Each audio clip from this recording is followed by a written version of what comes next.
The marginal revenue product of labor is a concept used in economics to explain how much additional revenue a firm generates from hiring one more unit of labor.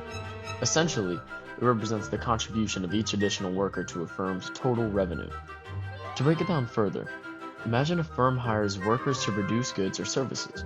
The marginal product of labor is the additional output produced by one more worker, and the marginal revenue product of labor is that additional output multiplied by the revenue the firm earns from selling the goods or services produced by that worker. For example, if a factory hires an additional worker who produces 10 more units of product, and each unit sells for $5, then the marginal revenue product of labor would be 10 units times $5, which would equal $50. So, the firm would earn an extra $50 in revenue from hiring this worker. The MRPL is an important concept because it helps determine how many workers a firm will hire. Firms typically hire workers up to the point where the cost of hiring an additional worker is equal to the marginal revenue product of labor.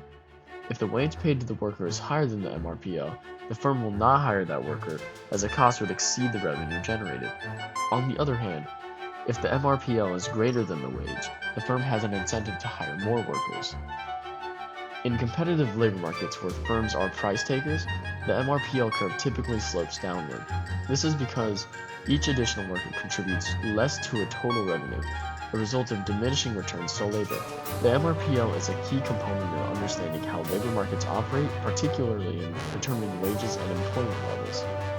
It's also worth noting that in industries with monopsony power, where there is only one major employer, the MRPL can also influence wage-setting behavior. The monopsony employer may set wages below the MRPL to maximize its profit, which can lead to lower wages for workers entering a competitive labor market.